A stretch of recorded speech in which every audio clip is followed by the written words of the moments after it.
Hey, welcome back. So I get a lot of questions about at-home workouts and how can I effectively train my body. One of the biggest things I talk about with my clients is that your body operates in planes of motion. For instance, if I bisect my body down the middle, that's what we call sagittal plane, forward, backwards, okay? If I bisect my body front and back, anterior versus posterior, that's what we call lateral, side to side. And one of the most undertrained, underdeveloped planes of motion, especially when it comes to core, is transverse plane, okay? So I'm gonna show you a complex for core that you can do that's beginner. You can advance it if you'd like to. It's really up to you because all these moves you can progress at a certain level or regress. So as we go through this, you'll notice that we're exploring different planes of motion, ending with the most underutilized one, which is a Russian twist, which is transverse plane motion. All three are crucial to training a strong core. If you want a good V-look, you have to train the core properly in all three planes of motion. So let's start with a plank. Two ways you can do a plank, okay? All right, the most common is elbows or hands, okay? So I'm gonna show you both. On hands, once again, similar to push-ups, we want to make sure that wrist, elbow, shoulder are in alignment. I'm squeezing my glutes, pulling the shoulders back, locking down the core. If I want to go on my elbows,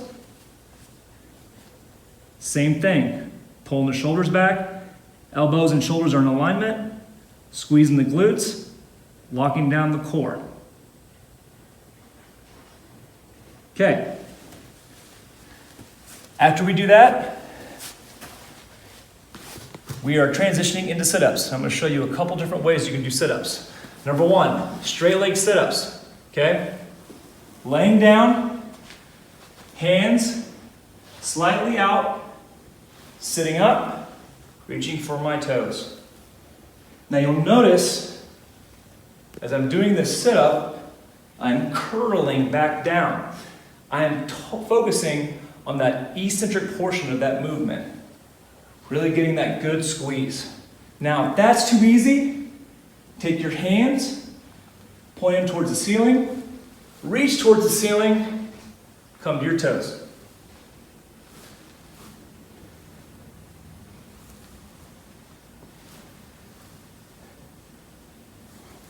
If you're ready to progress from there, Indian style,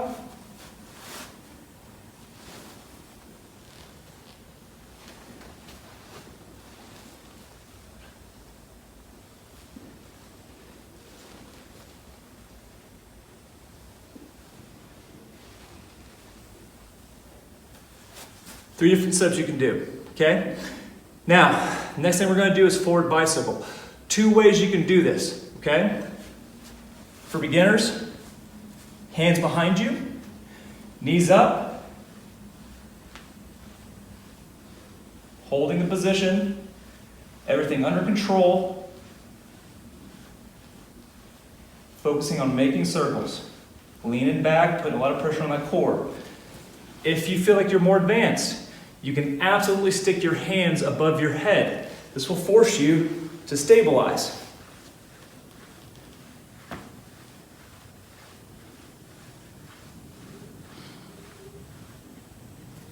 And that's two forms of doing forward bicycle. Now, if you want to reverse it and do reverse bicycle, absolutely, feel free. Just choose the right form, per se, that's correct for you. So you can put your hands behind or you can go hands above. Choose wisely, okay, when you're doing either one of those. The last thing we're gonna do is we talked about transverse plane, okay? We're gonna do Russian twists. Now, I see a lot of people do Russian twists and they progress way too fast through it, okay? So what we wanna do is we want to be able to sit back in a seated boat, hands clasped together. Now, you can absolutely use weight for this. It's totally up to you. You can progress however you feel necessary. However, I would really focus for the first set on getting the proper movement down. I think of this as a half moon, okay? So, feet up, going to the outside of my hips, nice and controlled. I'll typically do between 40 and 50 reps with weight. Now, if you need to regress this, you can absolutely have your heels on the ground. Leaning back, lock in the core, same thing.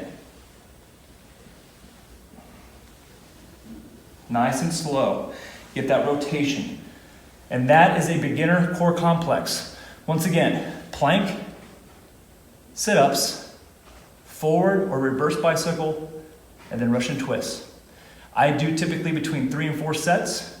All right, for the first one, the sit-ups, with plank, initially I'll do a minute. Then with sit-ups, I'll typically do 25 reps.